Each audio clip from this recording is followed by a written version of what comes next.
Pembentukan Badan Keamanan Rakyat 22 Agustus 1945.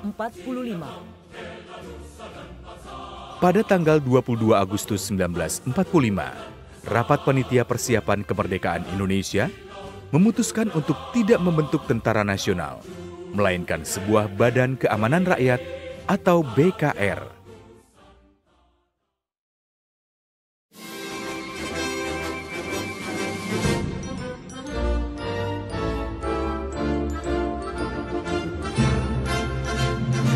Badan-badan perjuangan. Keputusan pemerintah untuk tidak membentuk Tentara Nasional tidak memuaskan sekelompok pemuda. Mereka tidak memasuki BKR, melainkan membentuk badan-badan perjuangan.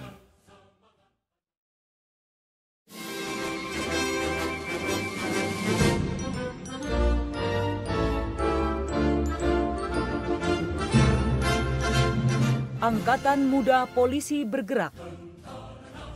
Pada awal kemerdekaan Indonesia, Keisatsutai Pasukan Polisi dan Tokubetsu Keisatsutai Pasukan Polisi Istimewa, bentukan tentara pendudukan Jepang, merupakan satu-satunya kesatuan bersenjata yang tidak dilucuti oleh Jepang.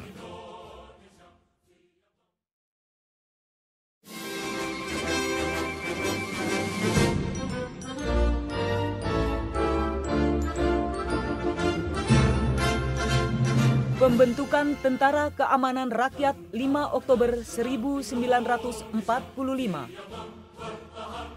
Setelah proklamasi kemerdekaan berusia 1,5 bulan, pemerintah RI merasakan sangat diperlukannya satu tentara nasional sebagai aparat kekuasaan.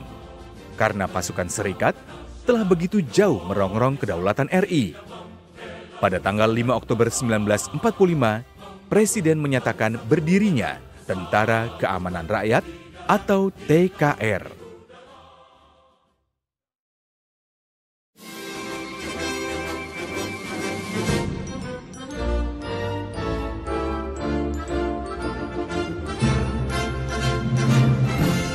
Pertempuran Surabaya 10 November 1945. Pada bulan Oktober 1945, tentara Serikat Inggris mendarat di Surabaya. Mereka berjanji tidak akan mencampuri urusan dalam negeri RI. Karena Inggris tidak menepati janjinya, timbullah insiden bersenjata yang meningkat menjadi pertempuran.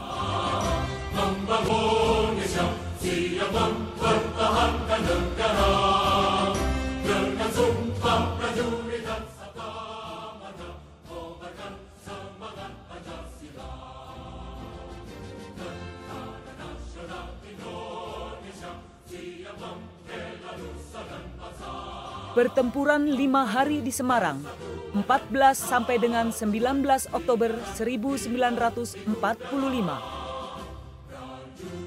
Pertempuran 5 hari di Semarang, 14 sampai 19 Oktober 1945. Pada tanggal 14 Oktober 1945, pemuda-pemuda Semarang bergerak merebut gedung-gedung yang diduduki oleh tentara Jepang, khususnya di daerah Candi Baru. Keesokan harinya, Komandan Tentara Jepang Mayor Jenderal Nakamura dengan pasukannya yang berkekuatan 1.500 orang dari Jatingaleh bergerak dan menyerang kota Semarang dari 3 jurusan. mereka menangkapi para pemuda yang bergabung dalam BKR, Polisi Istimewa, Angkatan Muda, dan lain-lain. Hingga pecah pertempuran hebat di dalam kota, antara lain di Kantor Besar Jawatan Kereta Api, Gedung Kempetai, Bojong, Bulu, dan Pendrikan. Pihak Jepang berhasil menguasai kota. Beberapa kampung dibakar. Gubernur Jawa Tengah ditahan dan dipaksa untuk menyatakan penghentian pertempuran.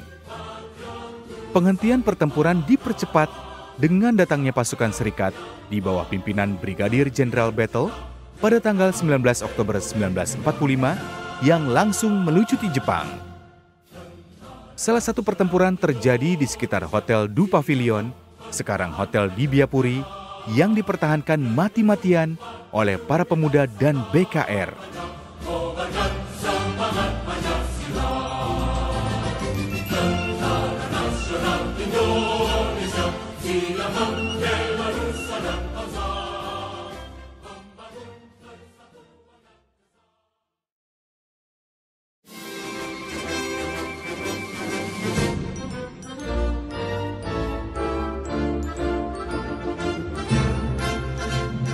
Dapur Umum.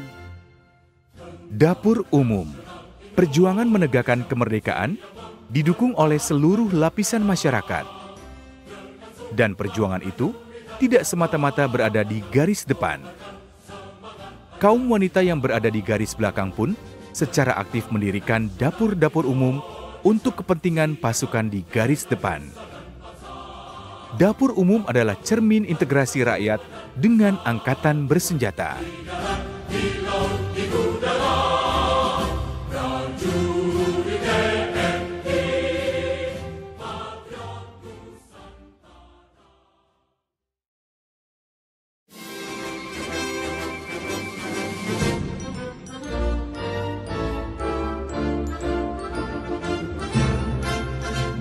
Pertempuran Ambarawa 12 sampai dengan 15 Desember 1945.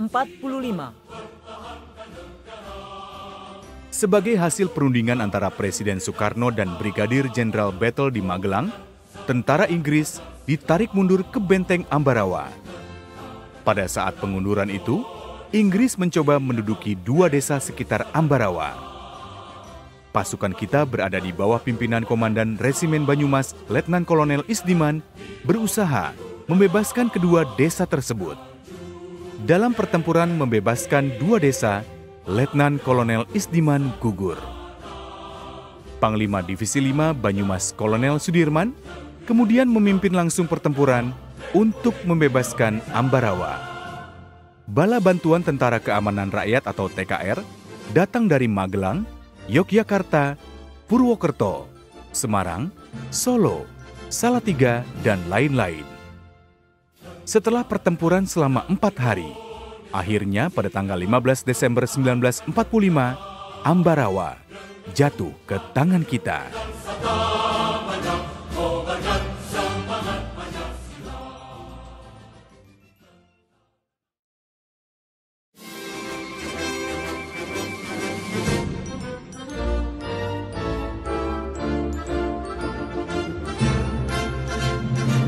Pengumuman Proklamasi Kemerdekaan Bangsa Indonesia di Sumatera 6 Oktober 1945. Ketika Gubernur Sumatera Mr. T.M. Hasan tiba di Medan dari Jakarta dengan membawa berita proklamasi kemerdekaan Republik Indonesia, sejumlah pasukan Belanda telah tiba di Medan, sehingga berita proklamasi terpaksa belum dapat disiarkan.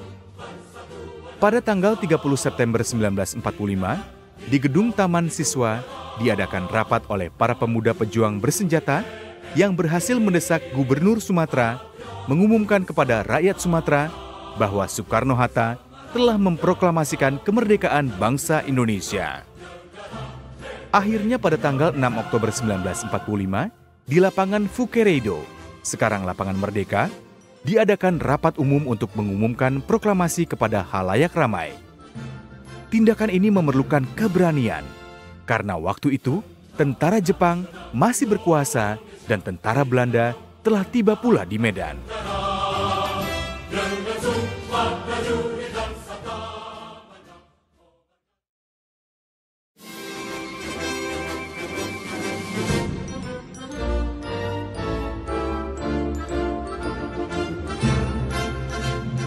Bandung Lautan Api 23 Maret 1946. Ultimatum yang dikeluarkan Inggris pada tanggal 23 Maret 1946 agar TRI, Tentara Republik Indonesia, beserta pejuang-pejuang bersenjata menyingkir dari kota Bandung sejauh radius 11 km dianggap seperti angin lalu oleh para pejuang kita. Berdasarkan persetujuan bersama, kota Bandung pada mulanya dikuasai bersama-sama. Bagian utara dikuasai Inggris, sedangkan bagian selatan dikuasai pasukan Indonesia dengan batas rel kereta api yang melintas di tengah kota Bandung.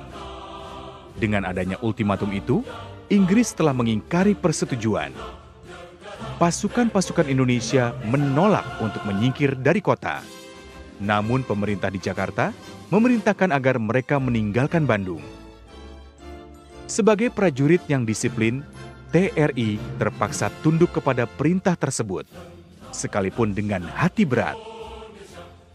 Pada tanggal 23 Maret 1946, tengah malam, sesaat sebelum meninggalkan kota, TRI membakar bagian selatan kota sehingga Bandung menjadi lautan api.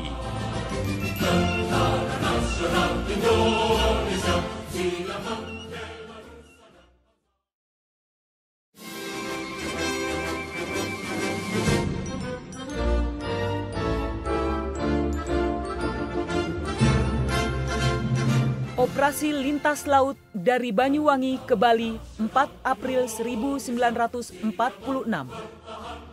Operasi Lintas Laut pertama bertolak dari Pangkalan 10 Alri di Banyuwangi menuju Bali. Operasi Lintas Laut bertujuan membangun Pangkalan Alri di Bali. Operasi terdiri atas 3 rombongan, yaitu rombongan pertama yang membawa Komandan Resimen Sunda Kecil, Letnan Kolonel I Gusti Ngurah Rai. Rombongan kedua, Trup Alri Sunda Kecil di bawah pimpinan Kapten Markadi, dan rombongan ketiga Pangkalan 10 Alri di bawah pimpinan Kapten Laut Waroka. Ekspedisi bertemu dengan patroli Angkatan Laut Belanda dan terjadi pertempuran laut. Tetapi rombongan berhasil mendarat di Bali dengan selamat. Setelah mendarat, Kapten Waroka gugur dalam suatu pertempuran melawan Belanda.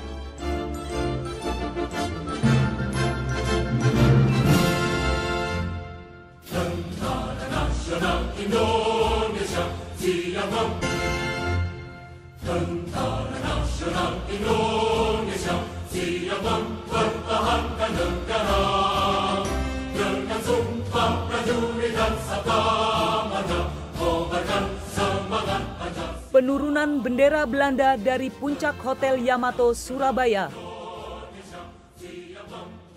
Pada bulan September, pemerintah Republik Indonesia di Surabaya mengeluarkan larangan untuk mengibarkan bendera lain kecuali bendera merah putih.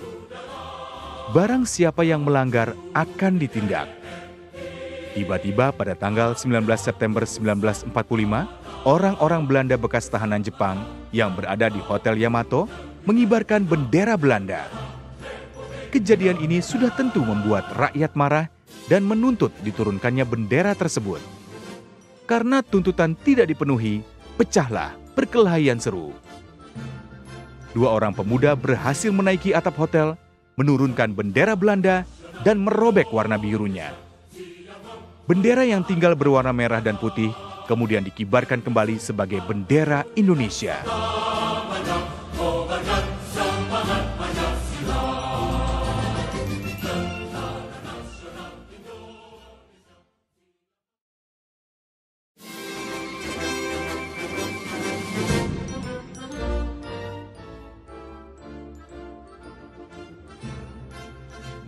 Perebutan Pangkalan Udara Bugis Malang, 18 September 1945.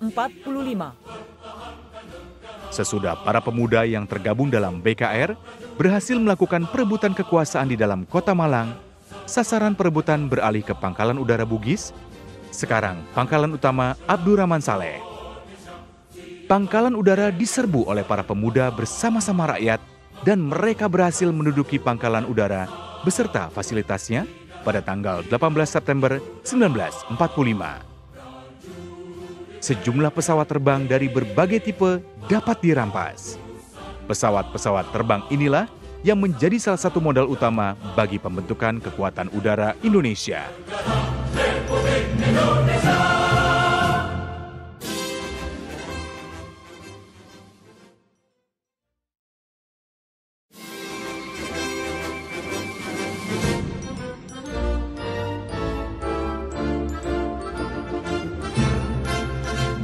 Pertempuran Bogor, 8 Desember 1945. Karena para pejabat Indonesia menolak permintaan Inggris untuk menyerahkan Istana Bogor pada tanggal 8 Desember 1945, tentara Inggris menyerang Istana Bogor dan menurunkan bendera merah putih. Perbuatan tentara Inggris yang menginjak-injak kedaulatan Republik Indonesia menimbulkan amarah para pemuda. Mereka yang tergabung dalam barisan berani mati menyerang kedudukan-kedudukan musuh di sekitar kota Paris, Pabaton, Kebun Raya, dan Istana Bogor. Keesokan harinya musuh mendatangkan bala bantuan dari Jakarta. Kedatangan mereka disambut dengan perlawanan yang hebat oleh para pemuda Bogor. Seluruh pertempuran yang berlangsung pada tanggal 8 Desember 1945 telah menimbulkan puluhan korban jatuh, termasuk Komandan Kompi 4 Batalion 2 Letnan 1 Muslihat.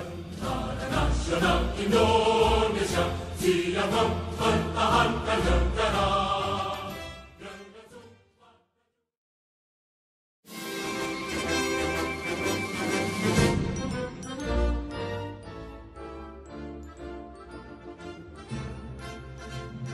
Pertempuran Cibadak, 9 Desember 1945.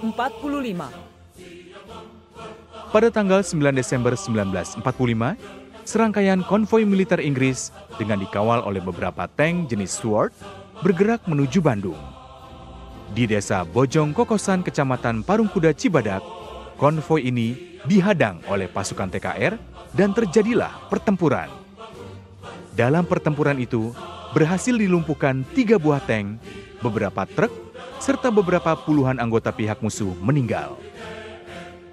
Angkatan Udara Inggris Royal Air Force kemudian membom beberapa desa di sekitar daerah pertempuran, antara lain Kompa dan Cibadak, sehingga rata dengan tanah. Peristiwa itu menjadi perdebatan dalam parlemen Inggris.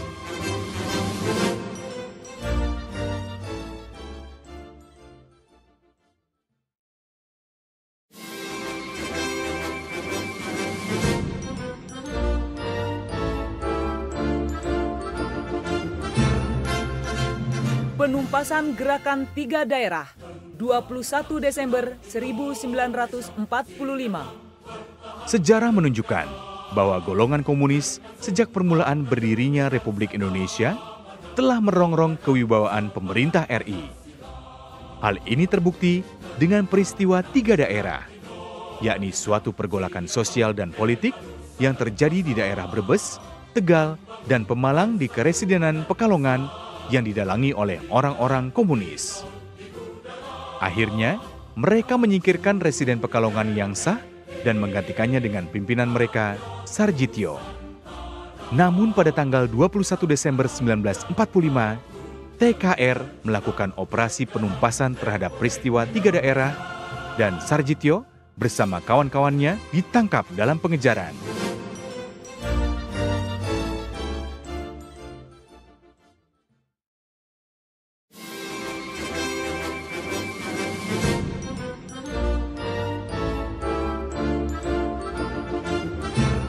Pertempuran Krueng Panju, Aceh, 24 November 1945. Pada tanggal 24 November 1945, Jepang berusaha merebut kembali kota Biren. Mereka bergerak ke Lok Semawe dengan menggunakan kereta api. Namun para pemuda yang tergabung dalam pasukan siap sedia menghadang pasukan Jepang. Penghadangan dilakukan di Krueng Panju, sebuah desa di luar kota Biren, dengan cara membongkar rel kereta api sepanjang 0,5 km dan menghujani kereta api dengan tembakan. Pasukan Jepang terpaksa turun dari kereta api dan berlindung di parit-parit sawah. Para pemuda kemudian mengalirkan air waduk ke parit-parit sawah, sehingga pasukan Jepang terpaksa meninggalkannya. Akhirnya pasukan Jepang yang berkekuatan 300 orang lengkap dengan persenjataannya menyerah karena tidak berdaya lagi. Tentara Nasional Indonesia siap mempertahankan negara.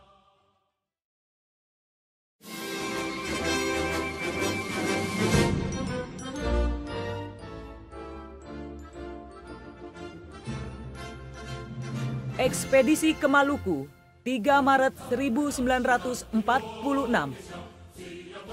Anggota TRI Laut Jawa Tengah yang sebagian besar terdiri dari putra-putra Maluku mengadakan ekspedisi lintas laut ke Maluku untuk membangkitkan perlawanan rakyat di sana. Ekspedisi bertolak dari Tegal, Jawa Tengah pada tanggal 3 Maret 1946 dengan menggunakan 2 buah kapal kayu tipe Kirimanu 60 ton mesin 155 PK. Kapal itu diberi nama Sindoro dan Semeru, yang masing-masing dipimpin oleh Ibrahim Saleh, Opsir Yosudarso, serta Opsir Mulyadi. Tujuan Semeru adalah Maluku Utara, sedangkan Sindoro Maluku Selatan. Dalam perjalanan ini banyak ditemui kesukaran-kesukaran, antara lain kerusakan mesin, kekurangan bahan makanan, dan keharusan menghindari patroli Belanda. Meskipun demikian, tugas dapat dilaksanakan dengan baik. Sindoro berhasil menurunkan anak buahnya di Namlea, Pulau Buru, sedangkan Semeru di Pulau Ambalau. Dalam perjalanan selanjutnya menuju Piru, Pulau Seram, Sindoro tertahan beserta anak buahnya. Sedangkan Semeru, karena persediaan bahan makanan telah menipis, terus memutar haluan menuju Jawa dan berhasil berlabuh dengan selamat di Probolinggo, Jawa Timur.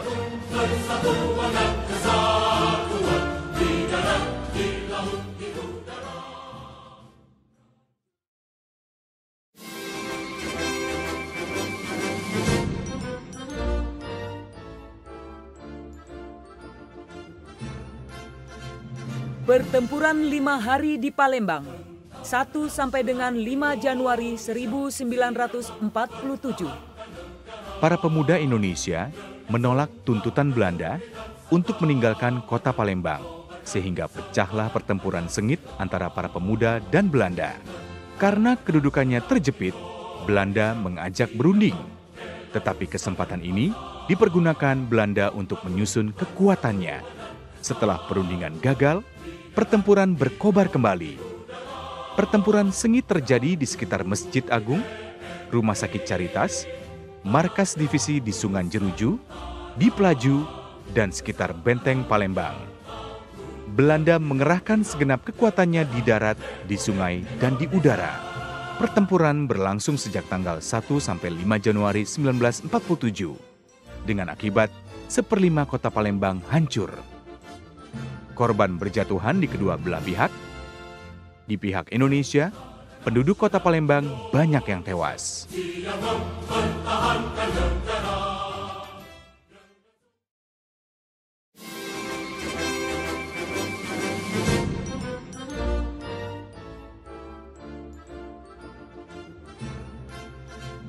Tanda bahaya dalam Perang Kemerdekaan. Perang kemerdekaan adalah perang rakyat semesta yang dilakukan TNI dan rakyat. Mereka saling melindungi dan bekerja sama. Bantuan rakyat antara lain melengkapi pengamanan dengan kentongan. Dengan memukul tanda bahaya berupa kentongan, TNI bersiap-siap menghadapi musuh. Sedangkan rakyat dapat menyingkir keluar desa mereka. Bunyi kentongan itu telah menggagalkan operasi-operasi pembersihan yang dilakukan Belanda ke desa-desa.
nasional Indonesia siap Tentara Nasional Indonesia siap mempertahankan negara dengan sumpah prajurit dan sabda marga kobarkan semangat Pancasila. Penerbangan pertama oleh perwira TNI 27 Oktober 1945. Pada awal kemerdekaan RI, hampir semua pangkalan udara dengan pesawat Jepang yang masih ada dapat dikuasai setelah melalui pertempuran-pertempuran. Sedikit sekali yang kita ketahui tentang pesawat-pesawat terbang Jepang. Buku-buku penuntun tidak ada. Jika ada, belum tentu bisa dibaca karena semua ditulis dengan huruf Jepang. Sedangkan bagian-bagian pesawat serta perkakasnya tidak lengkap karena sengaja disabot oleh pihak Jepang. Oleh karena kebutuhan mendesak akan pesawat terbang, para juru teknik kita di Meguo, Yogyakarta berhasil menyiapkan sebuah pesawat terbang latih lanjutan bersayap 2 yang terkenal dengan nama Churen. Pada tanggal 27 Oktober 1945, seorang perwira penerbangan Indonesia, Agustinus Adi Sucipto, telah mencoba untuk pertama kalinya menerbangkan pesawat Churen yang berbendera merah putih. Peristiwa ini menimbulkan semangat juang para pemuda kita di bidang penerbangan. Membangun persatuan dan kesatuan di darat, di laut, di udara.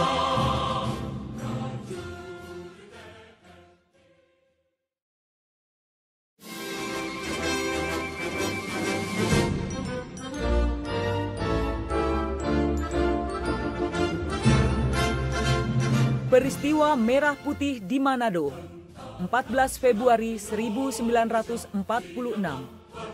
Pada awal kemerdekaan RI, pemerintah Jepang di Manado telah menyerahkan kekuasaannya kepada tentara Australia.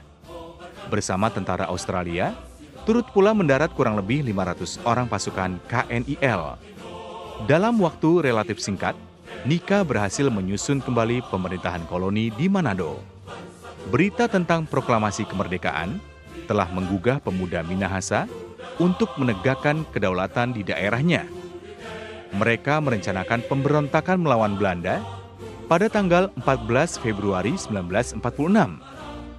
Namun rencana ini diketahui oleh Belanda. Pada tanggal 9 Januari 1946, tokoh-tokoh pemuda dan para pemimpin ditangkap dan dipenjarakan di Tangsi Putih. Pada tanggal 14 Februari 1946, pukul 03.00 pagi, bergeraklah 9 orang anggota KNIL Bangsa Indonesia dari Tangsi Hitam di bawah pimpinan Sersan Taulu menyelinap masuk ke Tangsi Putih dengan membawa senjata tanpa peluru. Para penjaga yang tidak tahu bahwa para penodong itu tidak mempunyai peluru, akhirnya menyerah. Kemudian tokoh-tokoh politik dan pemuda dibebaskan. Semua senjata di Tangsi Putih berhasil direbut dan semua pembesar Belanda, baik militer maupun sipil, ditahan. Kemudian bendera merah putih dikibarkan.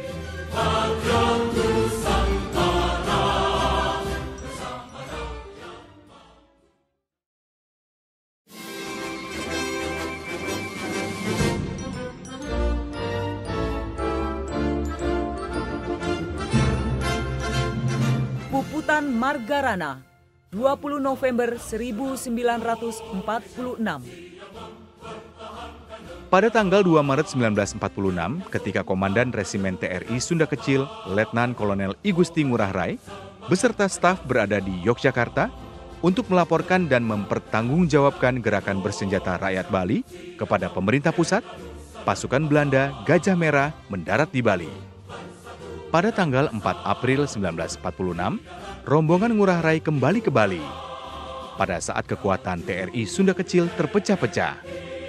Selama 4 bulan, Ngurah Rai berusaha melakukan konsolidasi. Sesudah berhasil mengumpulkan kekuatan, serangan-serangan terhadap kedudukan Belanda mulai dilancarkan. Tabanan diserang pada tanggal 18 November 1946. Satu datasemen polisi lengkap dengan senjatanya menggabungkan diri dengan pasukan Ngurah Rai. Dalam menghadapi peristiwa itu, Belanda mengerahkan pasukannya yang ada di Bali dan Lombok. Di samping itu, dikerahkan 2 buah pesawat jenis pemburu dan pembom. Pada tanggal 20 November 1946, pasukan Belanda mengepung pasukan Ngurah Rai di sekitar Desa Marga.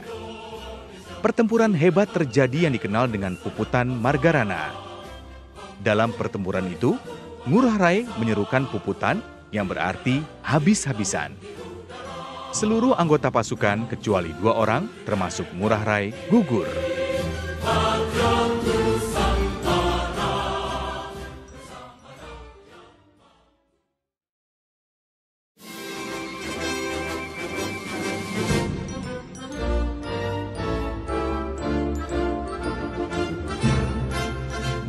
Perlawanan kapal Gajah Mada di perairan Cirebon, 6 Januari 1947.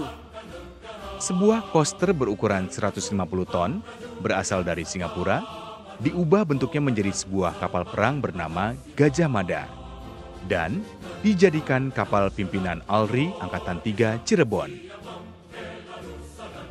Pada tanggal 5 Januari 1947, pukul 06.00, ketika iring-iringan kapal berlayar ke arah utara, di tengah jalan berpapasan dengan kapal baru torpedo Belanda, HRMS Kortenoer, yang memberi isyarat agar iring-iringan kapal tadi berhenti. Isyarat itu tidak diindahkan. Oleh karena itu, kapal Belanda melancarkan serangan. Untuk menghindarinya, Letnan 1 Samadikun, komandan kapal Gajah Mada, memerintahkan kapal patroli pantai mengundurkan diri ke arah barat. Kapal Gajah Mada memutar haluan untuk menghadapi kapal musuh dan melancarkan tembakan balasan dengan senapan mesin berat. Dalam tembak-menembak itu, sebuah peluru meriam musuh jatuh mengenai mesin kapal Gajah Mada. Kapal terbakar dan tenggelam. Komandan kapal Letnan 1 Samadikun gugur.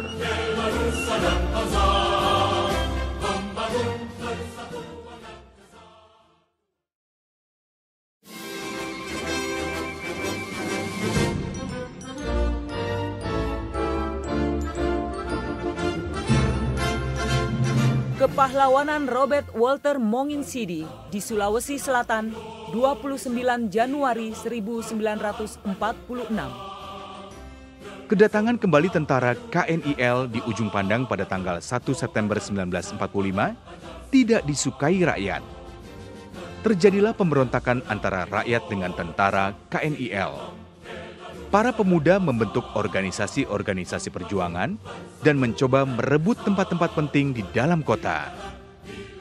Kemudian tentara KNIL melakukan gerakan-gerakan pembersihan. Keadaan menjadi sangat gawat.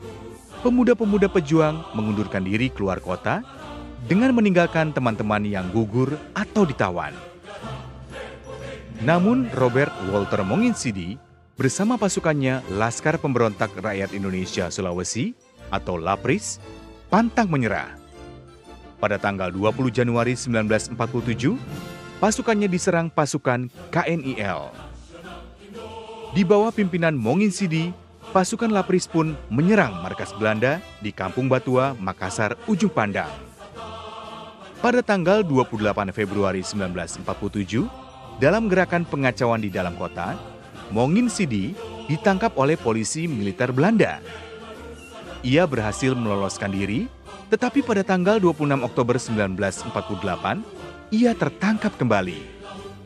Akhirnya pada tanggal 5 September 1949, bersama pejuang lainnya, Monginsidi dihukum tembak mati di Kampung Telo, Ujung Pandang.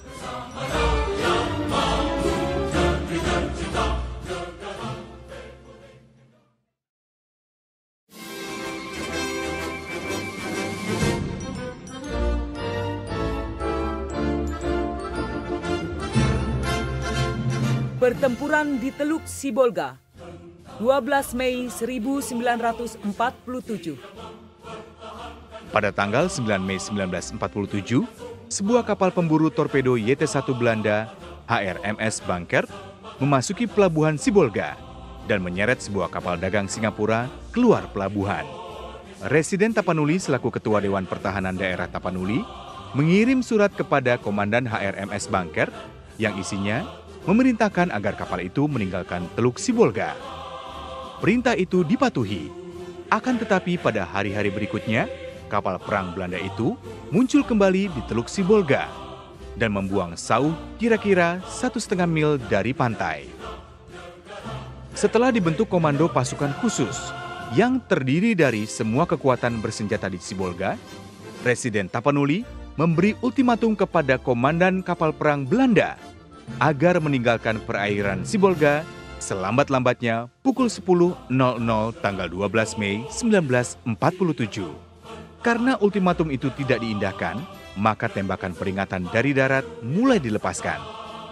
Tembakan itu tidak dihiraukan, malahan mereka membalas dengan tembakan meriam ke darat.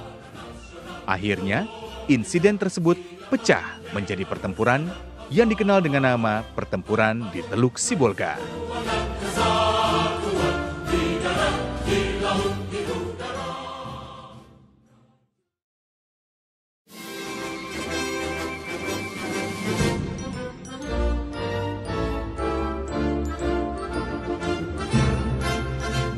Pabrik senjata dalam Perang Kemerdekaan. Kesulitan dalam melengkapi senjata bagi angkatan bersenjata dialami RI selama masa Perang Kemerdekaan. Blokade yang dilakukan oleh Belanda tidak memungkinkan RI memasukkan senjata secara legal, sedangkan senjata yang direbut dari Jepang belum mencukupi. Segala jalan keluar untuk mengatasi kekurangan tersebut, di beberapa tempat didirikan pabrik senjata, seperti di Demak Ijo, Yogyakarta. Adapun senjata-senjata yang dihasilkan adalah berbagai jenis mortir, pistol, pistol mitraliur, senapan mesin, beberapa jenis granat tangan, ranjau, serta berbagai jenis peluru. Untuk menghindari kemungkinan jatuhnya ke tangan musuh, pabrik senjata itu kadangkala dipindahkan ke daerah yang aman.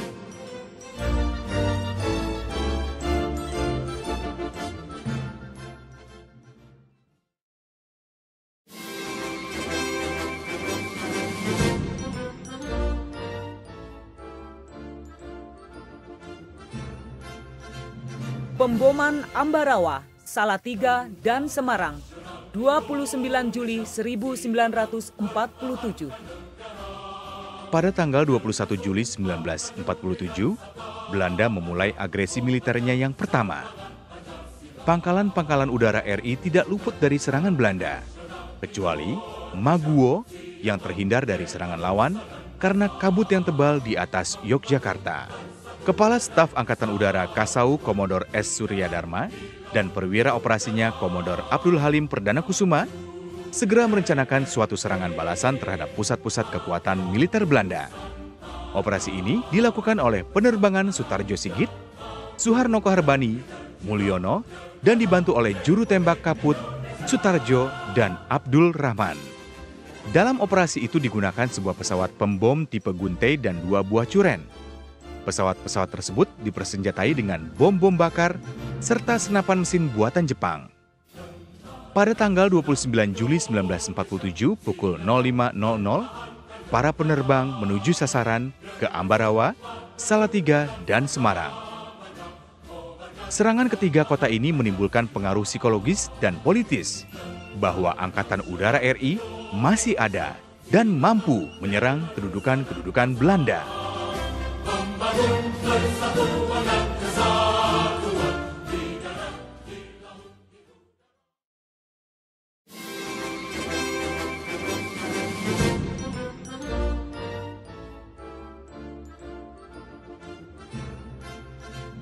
Pesawat Dakoltav CLA ditembak jatuh oleh Belanda, 29 Juli 1947. Sejak Belanda melancarkan agresi militernya yang pertama atas daerah-daerah RI pada tanggal 21 Juli 1947, maka hampir setiap hari pesawat pemburu Belanda menyerang pangkalan-pangkalan udara kita. Pada tanggal 29 Juli 1947, terjadilah penembakan terhadap pesawat Dakota VT CLA, pesawat sewaan Angkatan Udara RI. Pesawat tersebut berangkat dari Singapura menuju Yogyakarta dengan membawa obat-obatan sumbangan dari Palang Merah Semenanjung Melayu.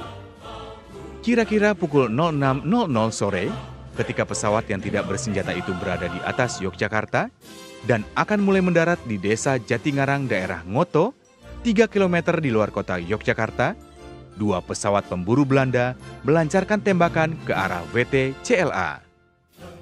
Semua awak serta penumpang tewas, kecuali seorang saja selamat, yaitu Gani Handono Cokro.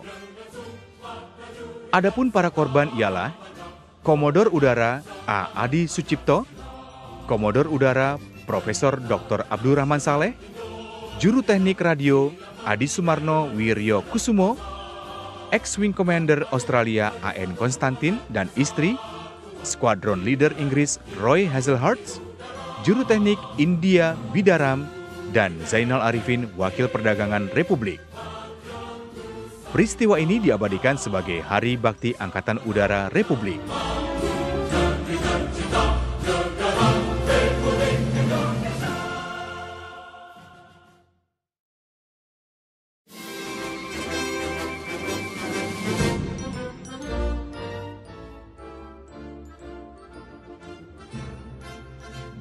Penerobosan blokade Belanda di Selat Malaka, Oktober 1947. Menjelang persetujuan Renville, Belanda meningkatkan blokade ekonomi terhadap RI, terutama di Jawa dan Sumatera. Sejak itu pemerintah RI melakukan berbagai usaha untuk menerobos blokade Belanda dari pantai utara Sumatera, Aceh, dan pantai Jawa, Tegal, Cilacap, ke luar negeri, Muang Thai, Malaya, dan Singapura. Dengan demikian, Aceh merupakan daerah aman untuk menampung senjata yang didatangkan dari luar negeri, baik melalui laut maupun udara, dengan penukaran hasil bumi. Dalam hubungan ini, Mayor John Lee beserta kawan-kawannya berhasil menerobos blokade Belanda dengan mempergunakan speedboat. Salah satu speedboat yang digunakan diberi nama Outlaw.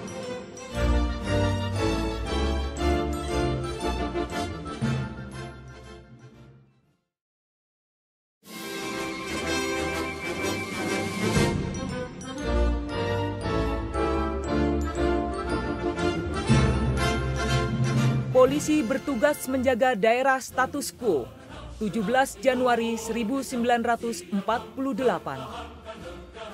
Pada tanggal 8 Desember 1947, diadakan perundingan antara pemerintah RI dengan Belanda di atas kapal Amerika Renville.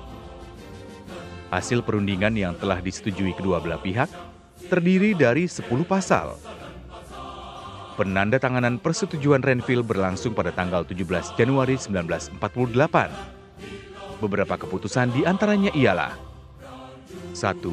Bahwa akan ditentukan dan dibentuk daerah bebas militer atau demilitarized zones yang disebut garis status quo atau garis demokrasi, dengan batas satu pihak pada kedudukan Belanda yang terdepan dan di pihak lain pada kedudukan RI yang terdepan, yang luasnya rata-rata tiap daerah sama. 2. Bahwa pertanggungjawaban memelihara keamanan dan ketertiban hukum, keamanan jiwa, dan harta benda di daerah bebas militer ditugaskan kepada kepolisian dari masing-masing pihak.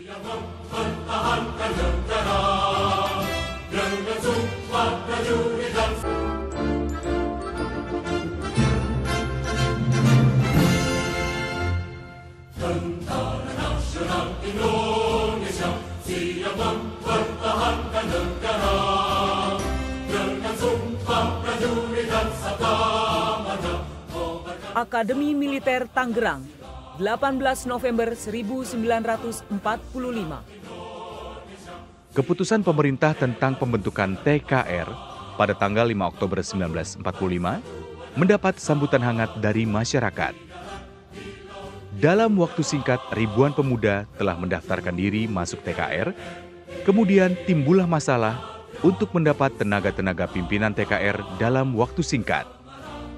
Pada tanggal 10 November 1945, melalui Harian Merdeka, pimpinan TKR Keresidenan Jakarta mengeluarkan maklumat tentang pembukaan Akademi Militer dan panggilan kepada para pemuda yang bersedia memasukinya. Dari beberapa ribu orang yang telah mendaftarkan diri, hanya 200 orang saja yang dapat diterima menjadi taruna. Sebagai direktur akademi adalah Mayor Dan Mogot. Di samping itu, di lain-lain tempat juga didirikan akademi militer. antara lain Sekolah Kadet Malang, Akademi Militer Yogyakarta, Sekolah Kadet Brastagi, Sekolah Perwira Prapat, Sekolah Opsir Divisi 9 Sumatera Tengah.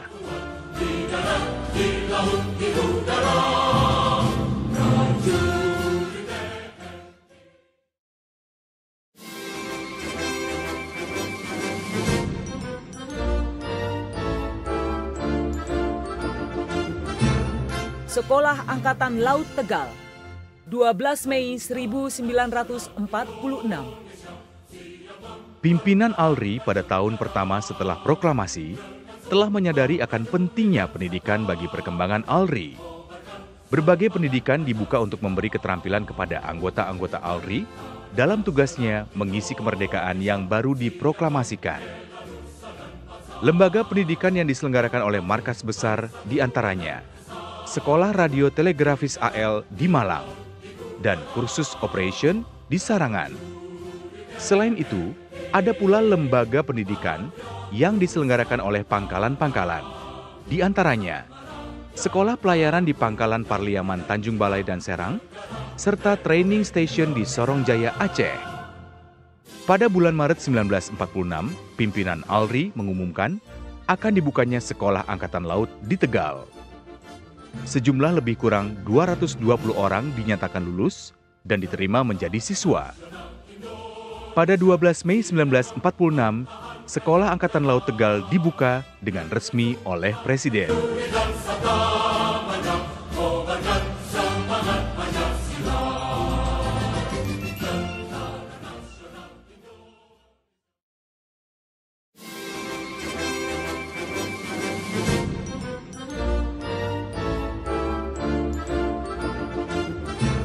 Akademi Angkatan Bersenjata Republik Indonesia, 10 Desember 1965.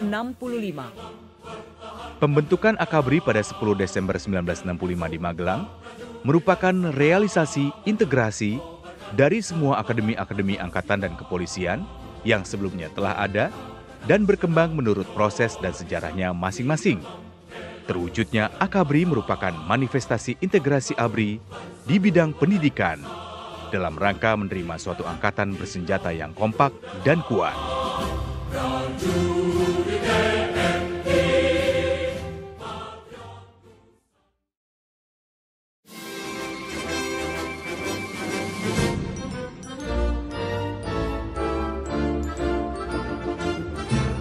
Sekolah Penerbangan di Yogyakarta, Desember 1945.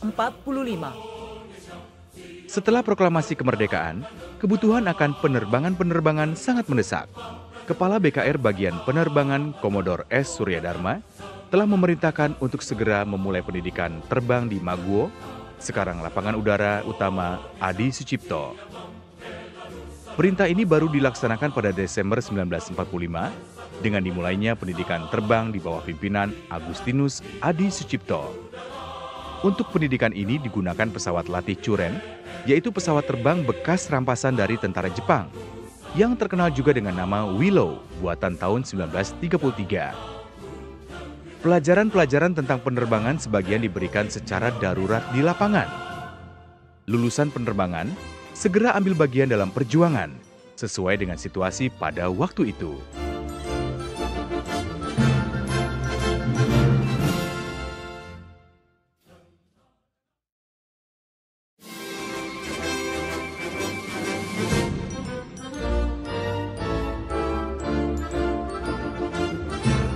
Sekolah Polisi Mertoyudan, 17 Juni 1946.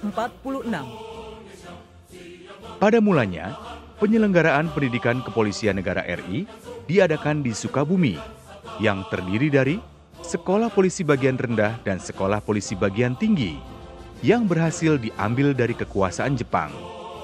Berhubung keamanan di Jawa Barat terganggu oleh kedatangan tentara sekutu, maka oleh Menteri Dalam Negeri dikeluarkan surat keputusan Nopol 12/19/22 pada 17 Juni 1946 untuk mengadakan sekolah polisi baru yang terdiri dari 3 bagian. Bagian rendah untuk mendidik calon-calon agen polisi dan komandan polisi Bagian menengah untuk mendidik calon-calon inspektur polisi. Bagian tinggi untuk mendidik calon-calon komisaris polisi. Bagian rendah dilangsungkan di Sukabumi sampai kota ini jatuh ke tangan Belanda. Sedangkan bagian menengah dan tinggi dibuka di Mertoyudan sebelah selatan kota Magelang. Di Sumatera Bukit Tinggi juga didirikan sekolah polisi yang mendidik para perwira, bintara, dan tamtama.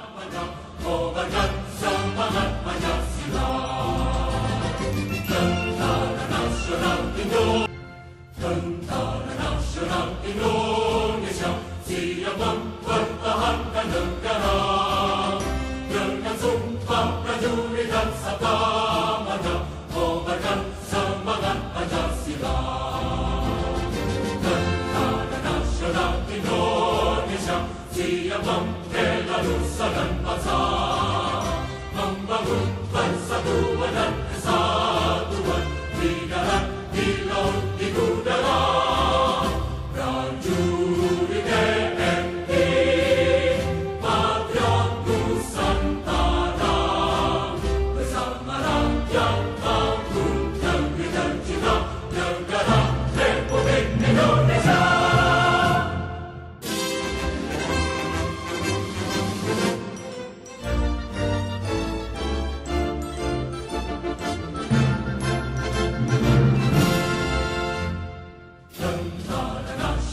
Indonesia siap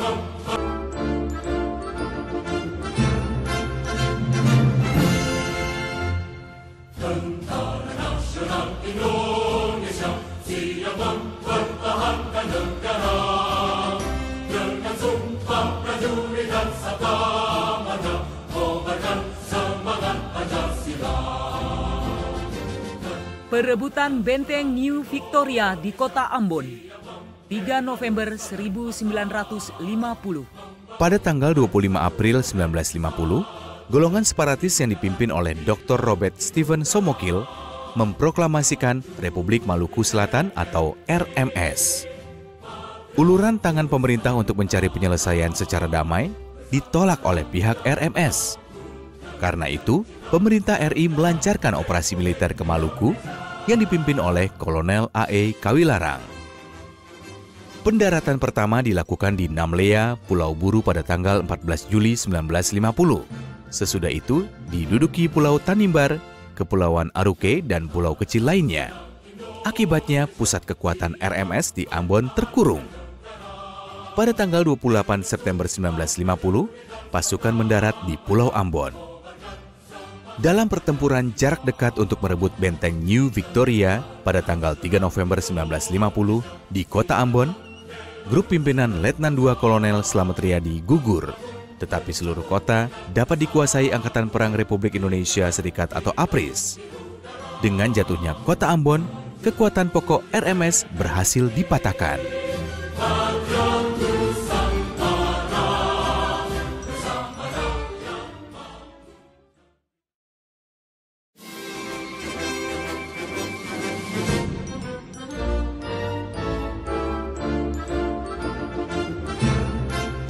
Penyerahan gerombolan Gerakan Ibnu Hajar, 9 Oktober 1956. Di sekitar tahun 1950, di Kalimantan Selatan, terdapat gerombolan pemberontak yang menamakan dirinya Kesatuan Rakyat yang Tertindas atau KRYT yang dipimpin oleh Ibnu Hajar. Kesatuan Angkatan Perang dan Polisi secara terus-menerus mengadakan pengejaran terhadap gerombolan. Pada tanggal 9 Oktober 1956, Ibnu Hajar menyerahkan diri, tetapi kemudian berkhianat lagi. Setelah itu ternyata pada tahun 1957, ia diangkat oleh Kartosuwiryo Iman DITII menjadi Menteri Negara, Gubernur Militer dan Panglima Divisi Tentara Islam Indonesia atau TII untuk daerah Kalimantan. Dengan dilancarkannya operasi secara terus-menerus oleh Angkatan Perang dan Polisi, akhirnya pada tahun 1963, ia terpaksa menyerah tanpa syarat.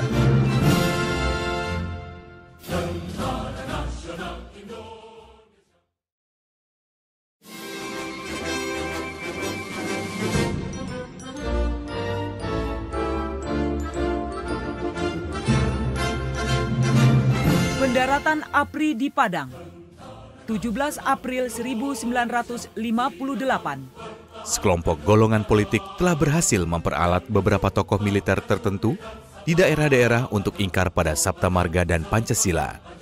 Mereka membentuk dewan-dewan di daerah untuk memperjuangkan tuntutan-tuntutan terhadap pemerintah pusat. Dalam suatu reuni yang diadakan oleh beberapa anggota Angkatan Darat yang selama Perang Kemerdekaan tergabung dalam Divisi Banteng di Padang pada bulan November 1956, dibentuk dewan-dewan. Dewan-dewan itu terdiri dari Dewan Gajah di bawah pimpinan Kolonel Simbolon di Medan, Dewan Banteng di bawah pimpinan Letkol Ahmad Hussein di Padang, Dewan Garuda di Sumatera Selatan di bawah pimpinan Letkol Barlian, dan Dewan Manguni di bawah pimpinan Letkol Vence Sumual di Manado.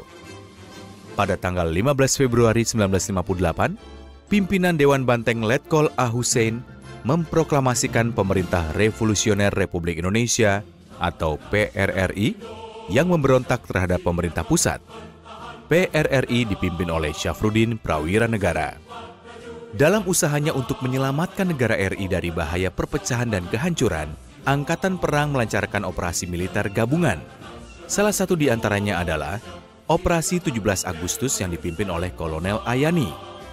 Operasi ini bertugas membebaskan daerah Sumatera Barat dari kekuasaan PRRI.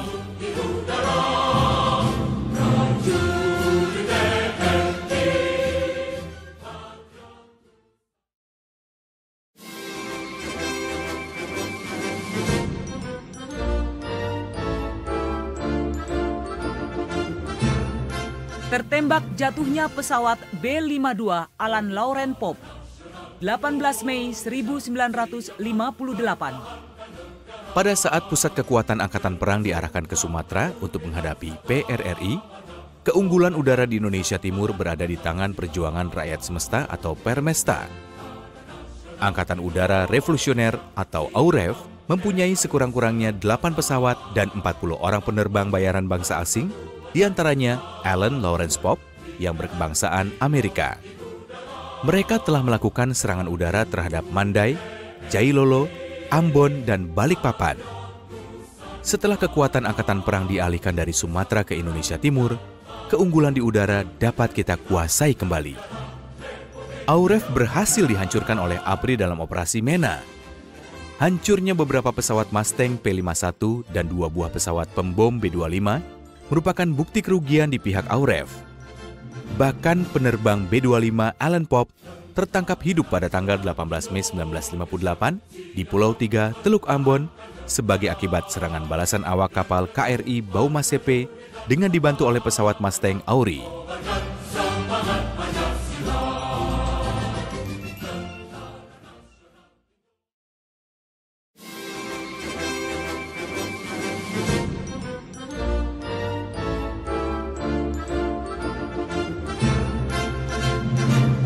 Pembebasan Kota Manado, 26 Juni 1958. Di samping PRRI, melalui Dewan Manguni, lahir pula Piagam Perjuangan Rakyat Semesta atau Permesta di Makassar yang diproklamasikan oleh Letkol Somba pada tanggal 17 Februari 1958. Dengan demikian, Sulawesi memutuskan hubungan dengan pemerintah pusat dan menyokong berdirinya PRRI. Untuk menumpas pemberontakan Permesta itu, APRI melancarkan Operasi Merdeka di bawah pimpinan Letkol Rukminto Hendraningrat. Pada tanggal 16 Juni 1958, pasukan-pasukan yang tergabung dalam Amphibious Task Force atau ATF mendarat di Kema. RPKAD berhasil mendarat di Ponto dan mengadakan serangan ke pangkalan udara Mapanget, sedangkan kapal Angkatan Laut merapat di Bitung. Kemudian pasukan pimpinan Letkol Rukminto bergerak menuju Manado dan kota ini berhasil dibebaskan dari tangan Permesta pada tanggal 26 Juni 1958. Indonesia siap mempertahankan negara.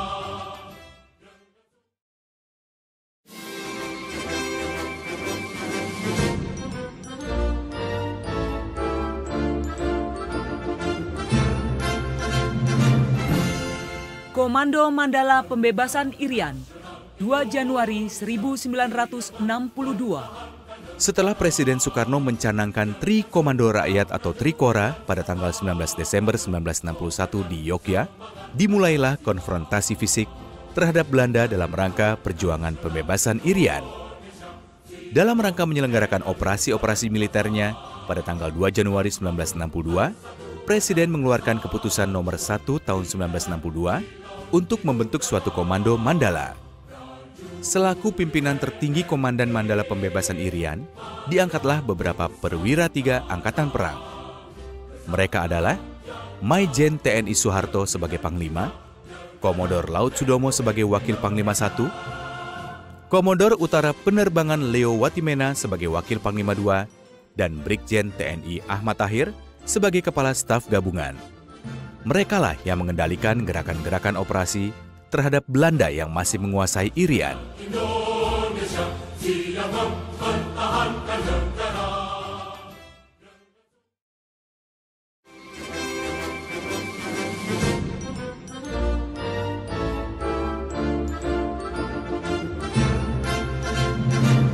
Pertempuran di Laut Aru, 15 Januari 1962. Dalam rangka pembebasan Irian, seluruh kegiatan ditingkatkan, baik melalui patroli laut dan udara ke daerah perbatasan, maupun infiltrasi sukarelawan masuk ke wilayah Irian. Pada tanggal 15 Januari 1962, ketika Kesatuan Angkatan Laut yang terdiri dari KRI Macan Tutul, KRI Macan Kumbang, KRI Harimau melakukan patroli laut ke perbatasan, tiba-tiba ketiga motor torpedo boat atau MTB ini diserang oleh 2 buah kapal perusak Belanda. Suatu pertempuran laut tidak bisa dihindarkan. Dengan segala kemampuan yang ada, KRI Macan Tutul membalas serangan tersebut.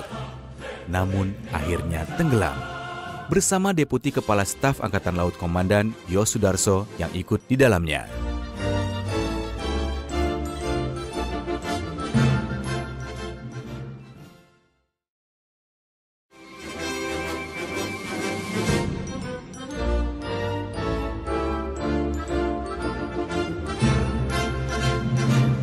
Penerjunan di Teminabuan, 19 Mei 1962.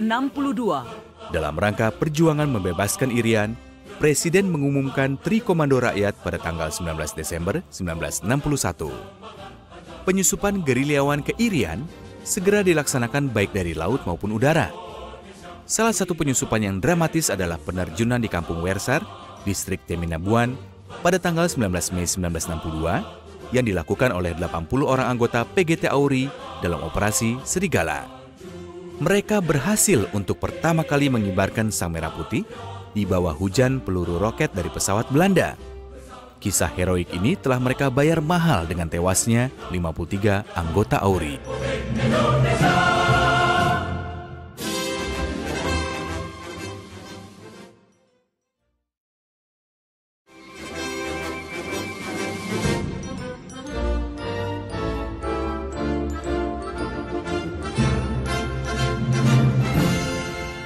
Tertangkapnya SM Kartosuwiryo di Jawa Barat 4 Juni 1962. Pada waktu pemerintah Republik Indonesia menghijrahkan tentaranya dari daerah-daerah kantong gerilya di wilayah yang telah diduduki tentara Belanda, pasukan-pasukan Hizbullah dan Sabilillah tidak mau mentaati perintah berhijrah ini. Mereka membentuk gerakan Darul Islam dan pada bulan Agustus 1949, mereka memproklamasikan negara Islam Indonesia dengan SM Kartosuwiryo sebagai imamnya. Mereka melakukan pemberontakan bersenjata terhadap Republik Indonesia. Bertahun-tahun pemerintah Indonesia berusaha menyelesaikan masalah Darul Islam dengan cara musyawarah, tetapi tidak membawa hasil. Baru pada tanggal 4 Juni 1962, SM Kartosuwiryo beserta pengawalnya dapat ditangkap hidup-hidup oleh Kompi Ceyon 328 Kujang II Siliwangi. Dan berakhirlah petualangan Darul Islam di Jawa Barat. Nasional Indonesia siap mempertahankan negara.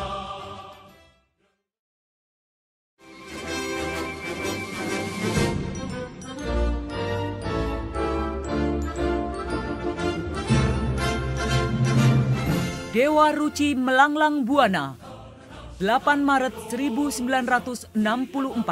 pada zaman Bahari, bangsa Indonesia telah terkenal sebagai bangsa pelaut yang ulung. Pada masa kini, keberanian menentang gelombang samudra telah diwarisi oleh taruna-taruna Indonesia. Pada tanggal 8 Maret 1964, dengan sebuah kapal latih Dewa Ruci, calon-calon perwira remaja Angkatan Laut telah berhasil membuktikan kemampuan dan keuletan dalam pelayaran mengarungi lautan. Pelayaran itu dinamakan Operasi Sang Saka Jaya Samudra dalam rangka muhibahnya keliling dunia.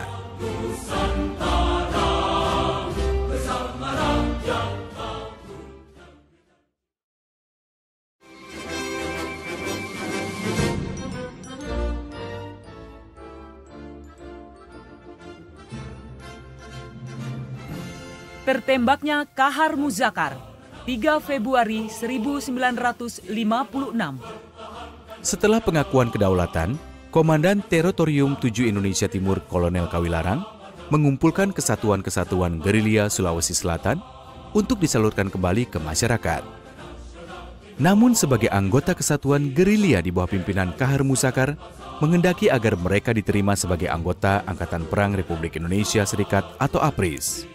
Keinginan itu sukar diterima oleh pemerintah karena sebagian anggota APRIS sendiri akan didemobilisasikan. Karena keinginannya tidak terpenuhi, Kahar Muzakar dengan anggotanya mengundurkan diri ke gunung-gunung dan mulai mengadakan perlawanan terhadap pemerintah. Pemerintah segera melancarkan operasi militer untuk menumpas perlawanan Kahar Muzakar yang memakan waktu bertahun-tahun lamanya. Akhirnya pada tanggal 13 Februari 1965, Kahar Muzakar, pemimpin pemberontakan di Sulawesi Selatan, ditembak mati dalam suatu penyergapan di tepi Sungai Lasalo, Sulawesi Tenggara, oleh peleton 1 Kompide Yon 330 Kujang 1 Siliwangi di bawah pimpinan Petlu Sumarna.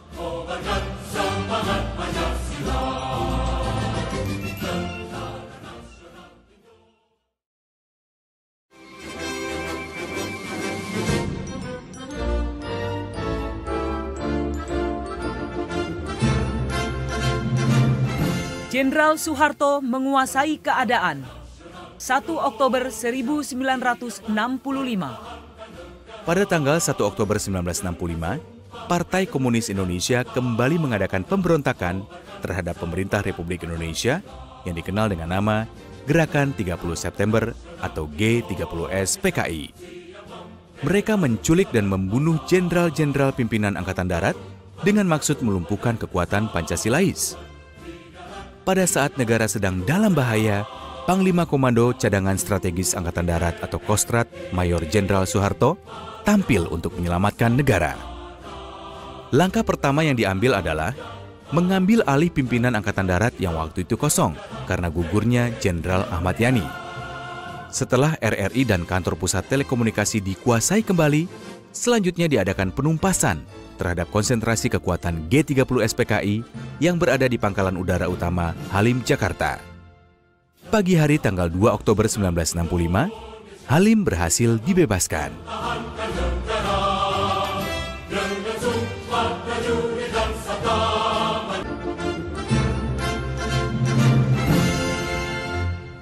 Tentara Nasional Indonesia siap mempertahankan negara. Misi-misi Garuda. Sesuai dengan pembukaan Undang-Undang Dasar 1945, Republik Indonesia ikut serta dalam berbagai usaha memelihara perdamaian dunia. Dalam rangka usaha tersebut, atas permintaan Perserikatan Bangsa-Bangsa atau PBB, RI telah berulang kali mengirimkan pasukan keamanan ke berbagai wilayah dunia yang sedang mengalami perang atau sengketa bersenjata. Pada tanggal 9 Januari 1957, pasukan Garuda I telah dikirim ke Mesir sebagai pasukan pengawas keamanan internasional. Pada tanggal 10 September 1960, pasukan Garuda II telah dikirim ke Kongo untuk memulihkan keamanan di negara tersebut. Kemudian disusul dengan pasukan Garuda III. Pada tanggal 23 Januari 1973, pasukan Garuda IV diberangkatkan ke Vietnam untuk bertugas di dalam Komisi Pengawas Internasional, kemudian disusul oleh pasukan Garuda V dan Garuda VII. Pada tanggal 25 Desember 1973, pasukan Garuda VI mulai bertugas di Timur Tengah sebagai pasukan keamanan PBB. Membangun persatuan dan kesatuan di darat, di laut, di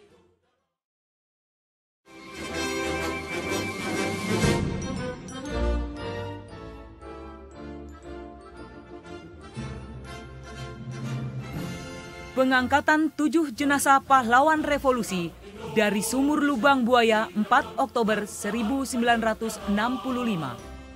Usaha untuk mengetahui nasib para jenderal yang diculik G30S PKI dilakukan setelah Pangkalan Udara Halim dibersihkan dari pasukan-pasukan G30S PKI.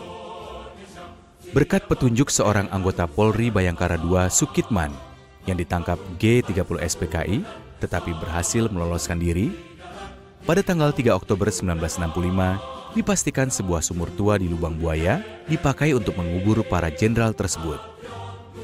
Berhubung kesulitan teknis, baru pada hari berikutnya, 7 jenazah berhasil diangkat oleh anggota-anggota Kesatuan Intai Para Amfibi atau KIPAM KKOAL.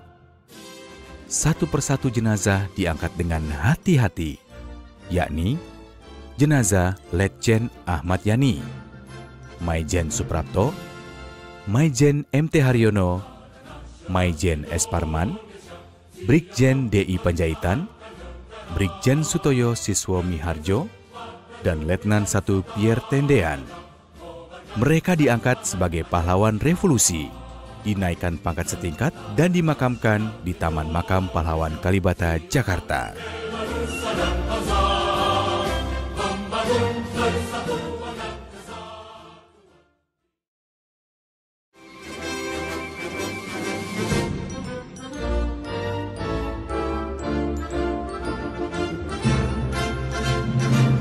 Sidang-sidang umum 4 MPRS 20 Juni sampai dengan 5 Juli 1966. Setelah pemberontakan G30S PKI, tuntutan rakyat agar dilaksanakan pemurnian UUD 1945 telah mendorong Majelis Permusyawaratan Rakyat Sementara atau MPRS bersidang. Sidang umum 4 MPRS berlangsung dari tanggal 20 Juni sampai 5 Juli 1966. Sidang berhasil mengeluarkan beberapa ketetapan yang dijadikan landasan bagi ditegakkannya kembali prinsip-prinsip konstitusional, menumbuhkan kehidupan demokrasi, dan menegakkan hukum. Ketetapan sidang adalah mengukuhkan Surat Perintah 11 Maret menjadi Ketetapan MPRS nomor 9/MPR/1966 mensahkan tindakan-tindakan yang diambil Panglima Komando Operasi Pemulihan Keamanan dan Ketertiban atau Pangkom Kamtib Lejen Soeharto mengenai pembubaran PKI, kebijaksanaan di bidang Hankam, pendidikan, dan peningkatan kesejahteraan rakyat. Sidang juga telah memilih pimpinan baru MPRS dengan Jenderal A.H. Nasution sebagai ketua.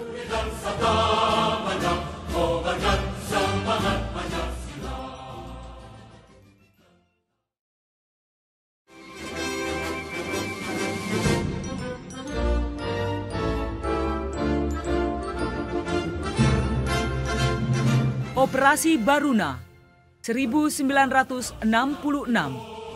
Untuk menggali sumber-sumber penting di dasar laut bagi perkembangan ekonomi suatu bangsa, Angkatan Laut RI melakukan penyelidikan ilmiah. Salah satu penyelidikan itu dikenal dengan nama Operasi Baruna. Operasi ini tidak hanya bermanfaat bagi ekonomi nasional, tapi juga sangat bermanfaat bagi kepentingan-kepentingan militer dan politik dalam rangka pembinaan pertahanan keamanan nasional. Dalam melaksanakan Operasi Baruna, ALRI bekerja sama dengan pihak perguruan tinggi seperti Universitas Indonesia dan ITB maupun dengan Lembaga Ilmu Pengetahuan Indonesia.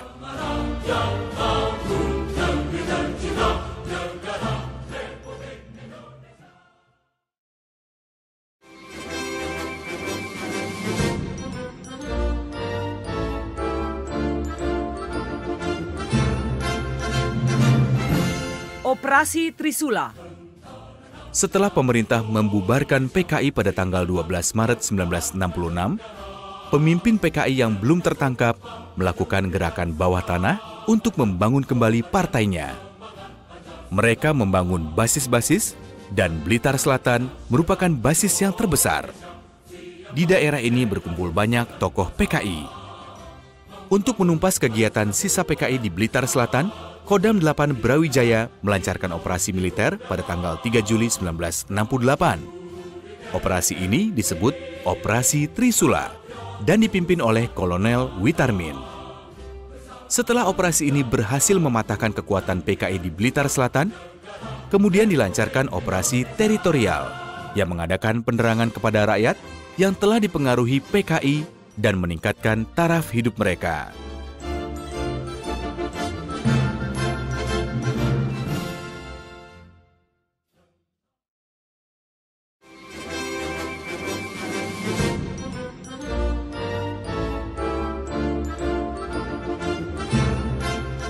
Penumpasan gerombolan PGRS Paraku. Pasukan Gerilya Rakyat Sarawak atau PGRS dan Pasukan Rakyat Kalimantan Utara atau Paraku merupakan gerakan Cina komunis. Gerakan ini yang timbul di Kalimantan Barat dan Sarawak pada tahun 1962 menentang pembentukan negara federal Malaysia. Setelah pemberontakan G30 SPKI ditumpas, Indonesia yang mengakhiri politik konfrontasinya dengan Malaysia menyerukan kepada pasukan-pasukan PGRS dan Paraku untuk mengakhiri perlawanan dan menyerahkan senjata-senjatanya. Namun dengan bantuan RRC dan penggabungan sisa-sisa G30 SPKI, mereka menyerang Pangkalan Udara Singkawang pada tanggal 16 Juli 1967. Dalam menghadapi serangan tersebut, TNI melancarkan operasi tertib dan operasi sapu bersih yang didukung oleh rakyat dan pasukan Malaysia di sepanjang perbatasan. Operasi militer yang berhasil ini kemudian disusul dengan operasi teritorial yang menghancurkan jaringan sel-sel gerombolan.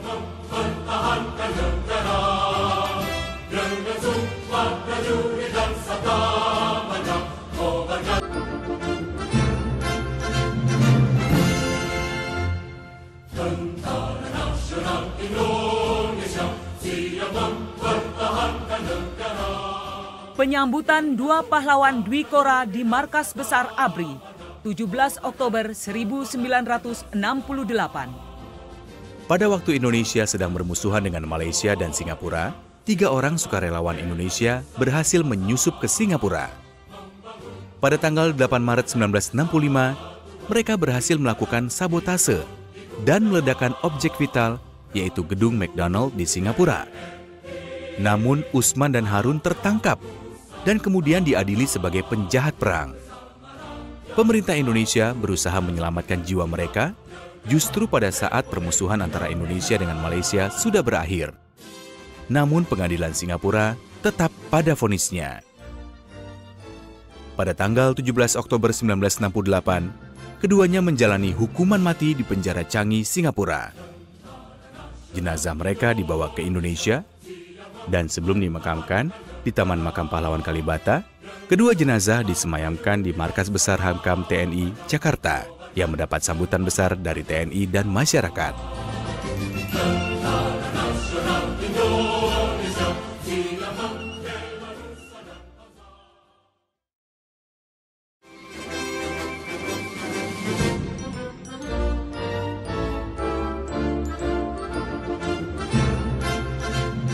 Transmigrasi ABRI keluar Jawa. Transmigrasi TNI pada hakikatnya berpangkal tolak pada pembinaan prajurit-prajurit konsumen menjadi prajurit produsen. Untuk sementara, para transmigran bersifat agraris, yaitu melakukan usaha di proyek-proyek pertanian. Di dalam perkembangannya, kegiatan-kegiatan yang bersifat agraris ditingkatkan kepada kegiatan bersifat non-agraris. Karena terbatasnya area tanah di Pulau Jawa, maka transmigran TNI dari Pulau Jawa ke pulau-pulau lainnya mutlak perlu dan mulai dilaksanakan sejak tahun 1972. Lampung merupakan daerah lokasi transmigrasi TNI yang pertama.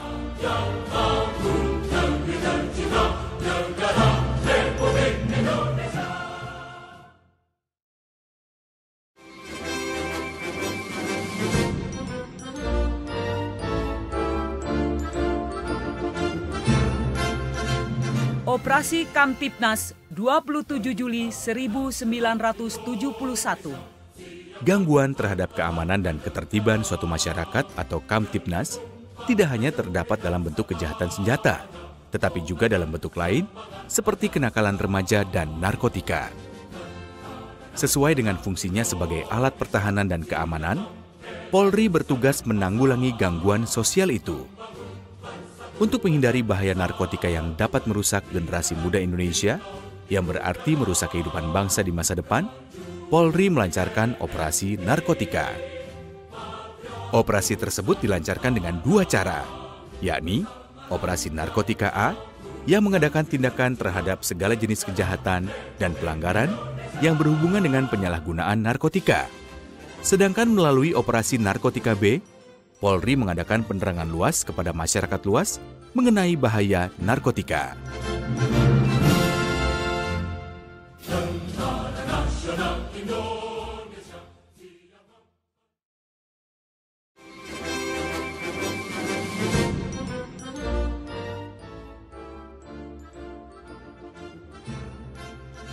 Operasi bakti di segala bidang. Ikut sertanya TNI dalam kegiatan-kegiatan di luar bidang Hankam dilakukan dalam bentuk operasi bakti, memanfaatkan kemampuan, keahlian, teknik, dana, daya, dan tenaga TNI untuk kepentingan masyarakat.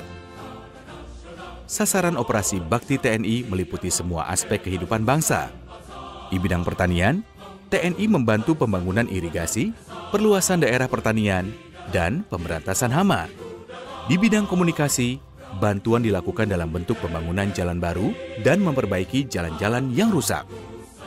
Operasi bakti juga aktif dalam menanggulangi korban bencana alam seperti bencana banjir, kebakaran, dan letusan Gunung Merapi.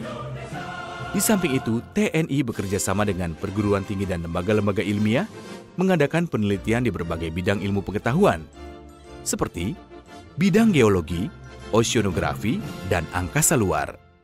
Penelitian itu bertujuan membantu usaha pemerintah untuk meningkatkan sosial ekonomi bangsa.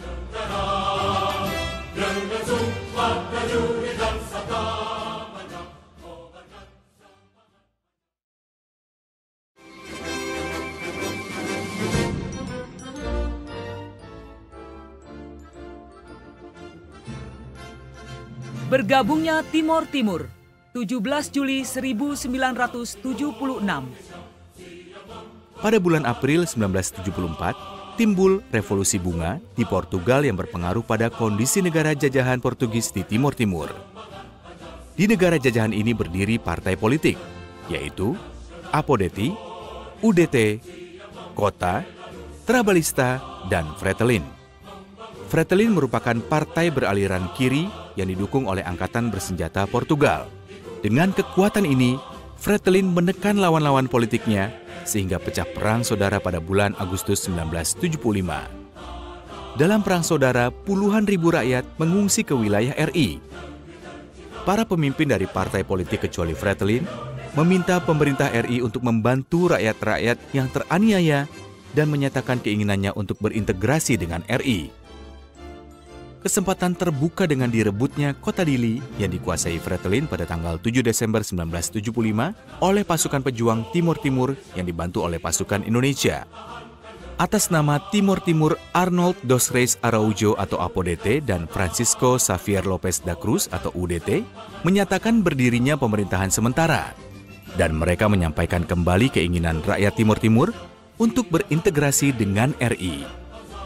Dengan didahuluinya oleh Komisi Fact-Finding, DPR RI menerima keinginan rakyat Timor Timur resmi menjadi salah satu wilayah RI.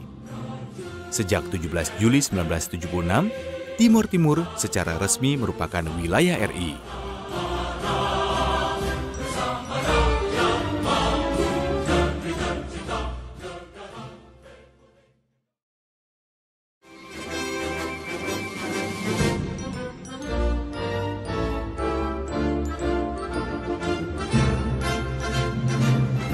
Jenderal Soeharto dipilih menjadi Presiden Republik Indonesia 23 Maret 1973. Pada tanggal 23 Maret 1973, Sidang Paripurna Majelis Permusyawaratan Rakyat atau MPR telah mensahkan calon tunggal Jenderal TNI Soeharto sebagai Presiden RI terpilih. Peristiwa tersebut merupakan pertama kalinya Presiden RI dipilih oleh MPR hasil pemilihan umum.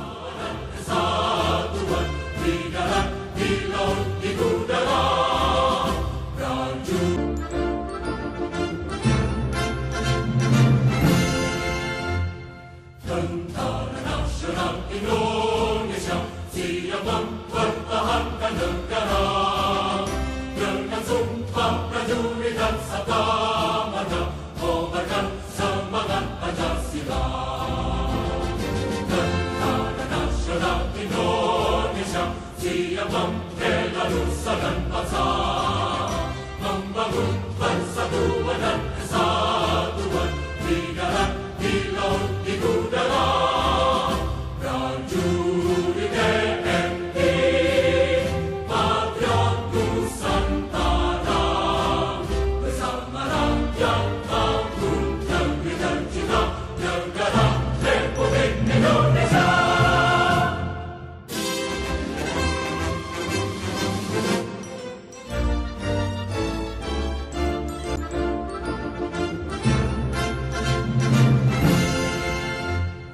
Tentara Nasional Indonesia siap mempertahankan negara dengan sumpah prajurit dan sabda marga kobarkan semangat. Perumusan akhir pembukaan Undang-Undang Dasar 1945, 18 Agustus 1945. Pada tanggal 18 Agustus 1945, Panitia Persiapan Kemerdekaan Indonesia atau PPKI mengadakan sidang di bekas gedung Rad Van Indi atau gedung BP7 di Pejambon, Jakarta untuk menyusun tatanan kehidupan kenegaraan. Sebelum sidang dimulai, Insinyur Soekarno, Ketua PPKI, dan Dr. Andes Muhammad Hatta meminta tokoh-tokoh Islam Ki Bagus Hadikusumo, Kiai Haji Wahid Hasyim, Mr. Kasman Singodimejo, dan Mr. Teuku Muhammad Hasan untuk meninjau kembali rancangan pembukaan Undang-Undang Dasar yang dibuat pada tanggal 22 Juni 1945, khususnya kalimat yang berbunyi, ketuhanan dengan kewajiban menjalankan syariat Islam bagi pemeluk-pemeluknya. Sebabnya ialah pemeluk agama lain berkeberatan bila kalimat itu dicantumkan dalam pembukaan Undang-Undang Dasar. Hatta, Ki Bagus, Wahid Hasyim, Kasman, dan TM Hasan memasuki sebuah ruangan untuk berunding. Dengan kebesaran jiwa dan dilandasi oleh keinginan mencegah terjadinya perpecahan bangsa, mereka sepakat menghilangkan 7 buah kata dalam kalimat tersebut dan menggantinya dengan ketuhanan yang Maha Esa. Rumusan akhir inilah yang disahkan oleh PPKI pada tanggal 18 Agustus 1945.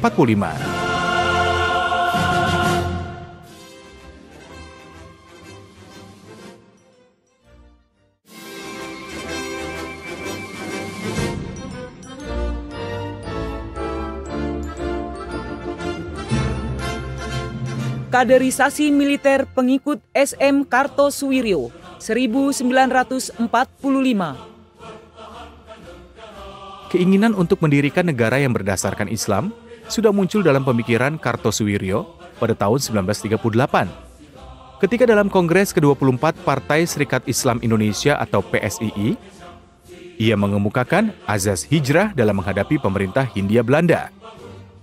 Hijrah adalah sikap non-koperasi yang dibarengi dengan usaha untuk membentuk kekuatan hebat menuju Darul Islam. Karena PSII menolak untuk menggunakan azas ini, maka Kartosuwiryo meninggalkan partai dan kemudian mendirikan PSII Tandingan. Azas hijrah ditegaskan lagi dalam suatu pernyataan di Malangbong, Garut pada bulan Maret 1940. Untuk mendidik kader-kader yang akan mendukung gagasannya, ia mendirikan lembaga pendidikan yang disebut Institut Sufah. Sesuai dengan situasi perang pada masa pendudukan Jepang, para pemuda yang belajar di institut ini juga diberi latihan kemiliteran. Latihan itu semakin ditingkatkan sesudah proklamasi kemerdekaan. Akan tetapi para pemuda itu lebih banyak diarahkan untuk mendukung ambisi pribadi Kartosuwiryo, yakni mendirikan negara yang berdasarkan Islam.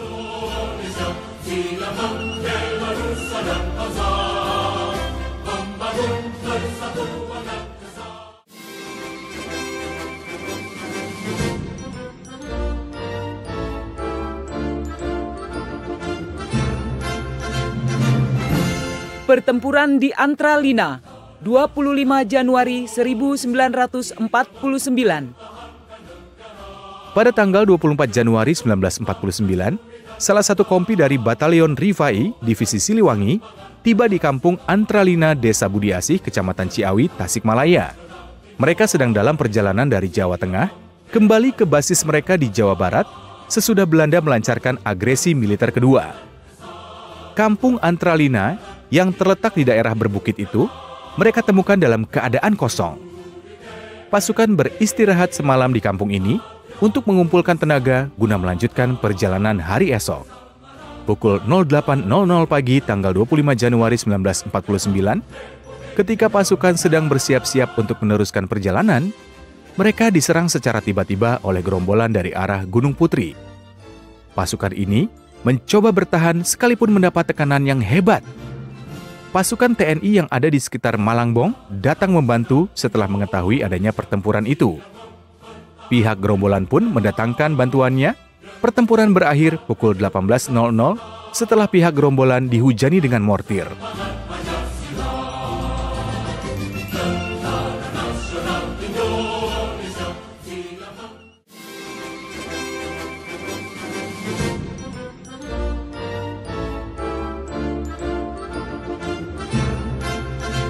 Peracunan anggota Batalion 2 Sudarman Divisi Siliwangi di Cijure, 17 Februari 1949. Setelah satu bulan melakukan long march dari Magelang menuju Jawa Barat, pada tanggal 19 Januari 1949, Batalion Sudarman tiba di daerah Ciamis Utara. Kompi 1 ditempatkan di beberapa desa di sekitar Kecamatan Langka Pelancar.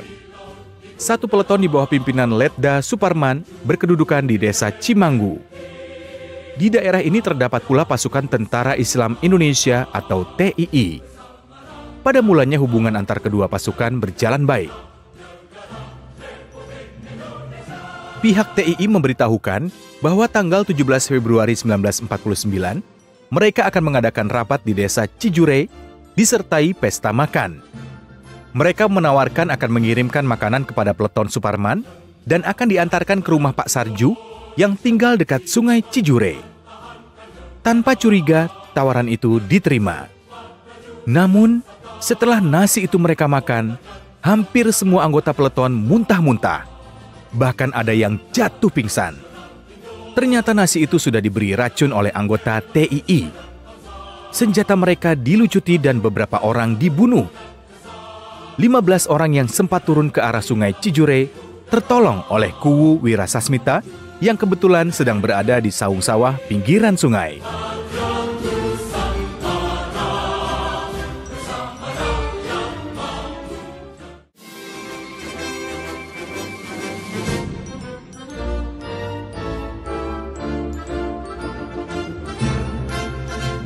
Proklamasi Negara Islam Indonesia (NII) oleh SM Kartosuwiryo di Cisampang, 7 Agustus 1949. Kartosuwiryo selaku pimpinan Masyumi Jawa Barat pada bulan Februari 1948 mengadakan konferensi di Cisayong, Tasikmalaya. Dalam konferensi itu diambil keputusan politik membekukan Masyumi Jawa Barat, membentuk Majelis Islam atau MI, dan menunjuk Kartosuwiryo sebagai imam umat Islam Jawa Barat. Selain itu dibentuk pula Tentara Islam Indonesia atau TII di bawah pimpinan R. Oni. Dalam konferensi MI di Cijoho 1 Mei 1948, Kartosuwiryo membentuk Dewan Fatwa atau Dewan Penasehat, Dewan Imah atau Dewan Kabinet, dan menyiapkan Kanun Azasi atau Konstitusi. Semua kegiatan itu dilakukannya dalam rangka merealisasikan cita-citanya mendirikan negara berdasarkan Islam. Demikianlah dalam sidang komandemen tertinggi Dewan Imamah, ia memproklamasikan berdirinya Negara Islam Indonesia atau NII. Proklamasi itu diucapkan pukul 09.00 pagi, tanggal 7 Agustus 1949, di Kampung Cisampang, Desa Cidugalen, Kecamatan Cigalontang, Kawedanan Singaparna, Tasikmalaya. Karena didirikan dalam keadaan perang, maka negara itu disebut Darul Islam fi Waqtil Harbi. Dengan proklamasi itu, mulailah pemberontakan resmi DITII di Jawa Barat yang kelak menjalar ke tempat-tempat lain.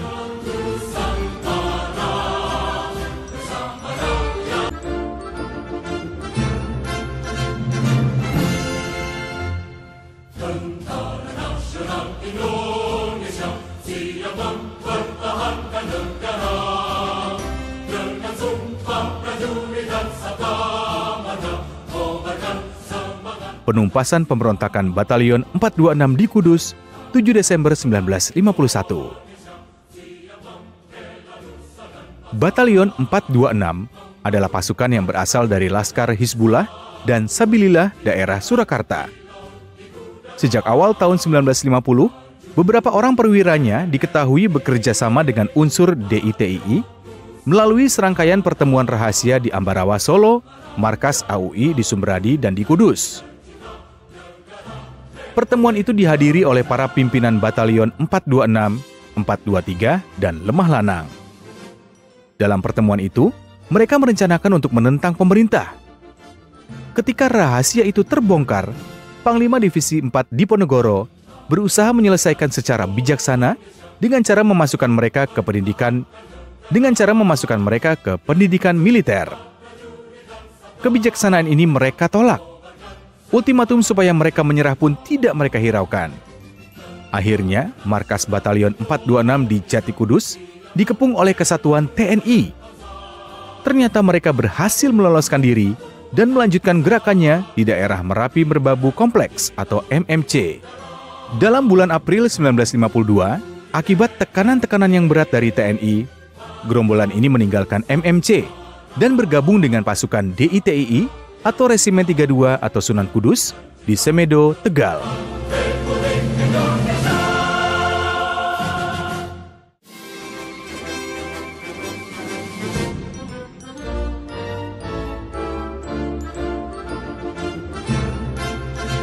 Proklamasi Negara Islam Indonesia di Sulawesi Selatan, 7 Agustus 1953. Kebijaksanaan pemerintah dalam menyelesaikan penyaluran bekas laskar yang tergabung dalam Kesatuan Gerilya Sulawesi Selatan atau KGSS yang untuk sementara waktu akan dijadikan Korps Cadangan Nasional atau CTN tidak memuaskan Kahar Muzakar. Pemerintah kemudian menyatakan bahwa anggota CTN akan dilantik menjadi TNI. Pelantikan akan dilakukan pada tanggal 17 Agustus 1951. Namun 2 hari sebelumnya, 15 Agustus 1951, Kahar Muzakar beserta seluruh anggota CTN melarikan diri ke daerah pedalaman. Mereka menamakan diri Tentara Kemerdekaan Rakyat dan mulai melakukan kegiatan-kegiatan menentang pemerintah. Seruan pemerintah dan TNI agar mereka menyadari kekeliruan mereka gagal. Karena itu, TNI terpaksa melancarkan operasi-operasi militer untuk menumpas gerakan ini. Sementara itu, Kahar Muzakar meningkatkan hubungannya dengan Kartosuwiryo, pemimpin Negara Islam Indonesia atau NII di Jawa Barat. Pada tanggal 7 Agustus 1953, di Pasui, Kecamatan Barakan, Kabupaten Nrekang, Kahar Muzakar memproklamasikan daerah Sulawesi sebagai bagian dari Negara Islam Indonesia.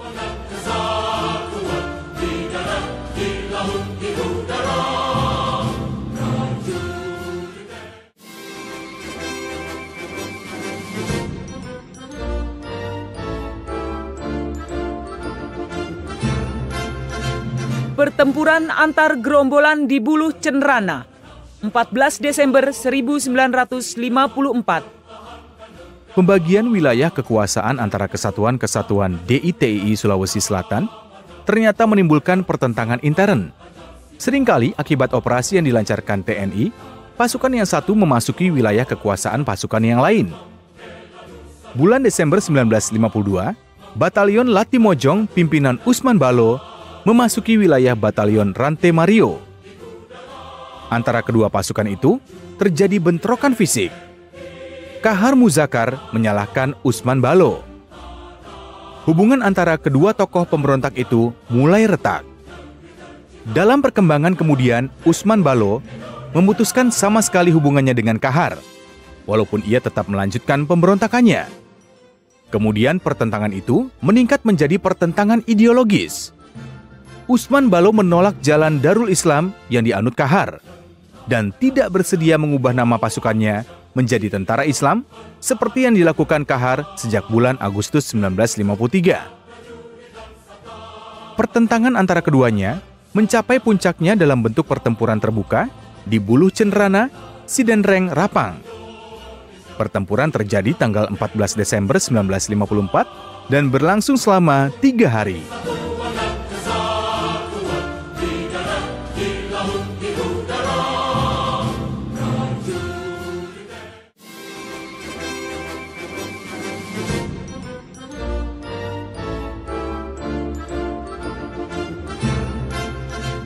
Peranan ulama dalam operasi metafisika 1956. Dalam usaha memperbanyak pengikut, Kahar Muzakar tidak segan-segan melancarkan berbagai isu yang dalam banyak hal bertentangan dengan ajaran agama Islam. Antara lain diisukan bahwa mereka yang tidak setuju dengan DITII, termasuk TNI dan mereka yang tinggal di kota, adalah orang-orang kafir. Termasuk pula dalam kategori kafir ialah mereka yang biasa minum teh, kopi, apalagi yang manis, memakai perhiasan atau arloji, dan berpakaian bagus. Untuk menanggulangi isu yang menyesatkan itu, TNI melancarkan operasi metafisika. Operasi ini berlandaskan pada pendekatan ketakwaan kepada Tuhan Yang Maha Esa. Para ulama diminta untuk membantu pelaksanaannya dengan cara berdakwah, menyebarluaskan penerbitan khotbah Jumat dalam bahasa daerah, termasuk di daerah yang dikuasai DITII. Para ulama berhasil mensukseskan program ini. Selain itu, ketakwaan prajurit TNI sendiri juga ditingkatkan, antara lain pelaksanaan sholat secara teratur.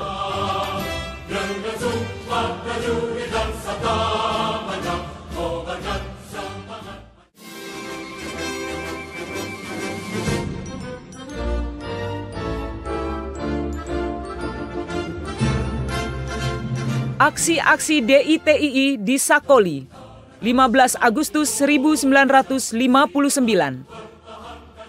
Pemberontakan sampai dengan bulan Agustus 1959, pemberontakan DITII Kahar Muzakar sudah berlangsung selama kurang lebih 8 tahun. Keadaan alam di daerah ini agak menyulitkan TNI untuk melancarkan operasi besar-besaran dan sekali pukul. Tempat-tempat terpencil dan jauh dari jaringan komunikasi menjadi sasaran empuk bagi pihak pemberontak untuk melakukan perampokan, pembunuhan, dan sebagainya.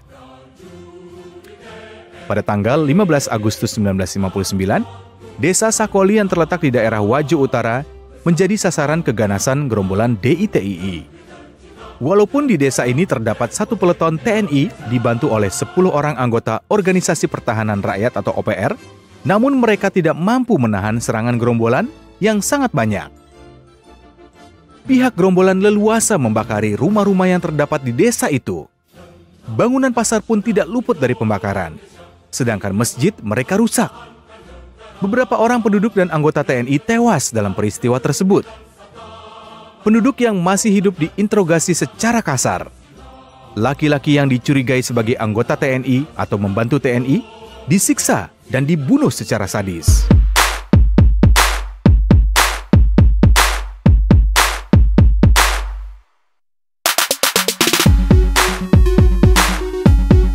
Penempatan senjata di ruangan khusus ini terbagi dalam 2 periode, yaitu 1. Senjata yang dipergunakan pada tahun 1945 sampai 1949 terdiri dari A. Senjata tradisional,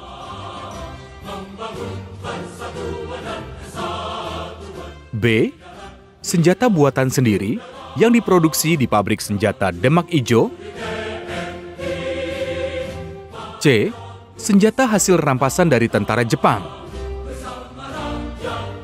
D. Senjata hasil rampasan dari tentara Inggris dan Belanda.